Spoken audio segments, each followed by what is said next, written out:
नीलकंठ तुम नीले रहियो, दूध भात का भोजन करियो, हमरी बात राम से कहियो। जी हाँ दोस्तों, भगवान का प्रतिनिधि नीलकंठ पक्षी होता है। शायद आपको अटपटा लगे सुनकर, लेकिन ये कटु सत्य है। दशहरा पर्व पर इस नीलकंठ का दर्शन करना बहुत ही शुभ और भाग्य को जगाने वाला होता है। जो लोग जानते हैं वो नीलकंठ को ढूंढते रहते हैं। अगर आपको प्रत्यक्ष नहीं तो अप्रत्यक्ष से ही आप तस्वीर के जरिए ही नीलकंठ का दर्शन करें, आपका पूरा साल जरूर अच्छा जाएगा। जिन्हें भी नीलकंठ पक्षी का दर्शन हो जाता है, साल भर उनके यहाँ खुशियाँ ही खुशियाँ आती रहती है। दोस्तों, धन धान्य की वृद्धि तो होती ही है, इसके पीछे एक कहानी है। चलिए हम आपको कहानी सुनाते हैं। वैसे आज के दिन अगर शाम तक भी आपको नीलकंठ हकीकत में दिख जाए तो आप बहुत भाग्यशाली हैं। श्री राम ने इस नीलकंठ पक्षी के दर्शन के बाद ही रावण पर विजय प्राप्त की थी, ऐसी मान्यता है।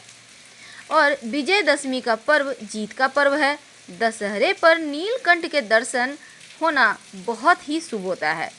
लंका विजय के बाद, लंका पर जीत के बाद जब भगवान राम को ब्राह्मण हत्या का पाप लगा था, यानी रावण को मारने के बाद, रावण तो ब्राह्मण थे, बहुत ज्ञानी थे, तब भगवान राम ने अपने भाई लक्ष्मण के साथ मिलकर भगवान शिव की पूजा अर्चना की और ब्राह्मण हत्या के पाप से खुद को मुक्त करवाया।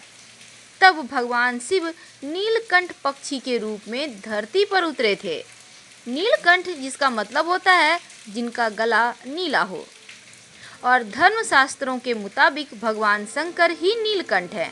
इस पक्षी को पृथ्वी पर भगवान शिव का प्रतिनिधि और स्वरूप दोनों ही माना जाता है। नीलकंठ पक्षी भगवान शिव का रूप है और नीलकंठ पक्षी का रूप धारण कर शिव जी, ऐसा कहा जाता है, धरती पर विचरते हैं। वैसे तो नीलकंठ अगर कहा जाए तो किसानों के भाग्य विधाता भी होते हैं, जो खेतों की रखवाली करते हैं कीड़ों से बचाकर। तो अगर दर्शन हो जाए तो ज़रूर बताइए, क्योंकि वो बहुत भाग्यशाली हैं। आजकल तो महानगरों में रहने वाले लोगों को नीलकंठ के दर्शन कहाँ, लेकिन अगर आपको होता है तो आप खुशनसीब में से एक हैं। तो आप ऐसा कोशिश कीजिए कि नीलकंठ के दर्शन हो जाएं और शिव जी, राम जी, हनुमान जी, माँ दुर्गा सबके साक्षात दर्शन हो, आपको ढेर सारी खुशियाँ प्राप्त हो, खुशियाँ नसीब हो। फिलहाल हम आपसे विदा लेते हैं। हर हर महादेव।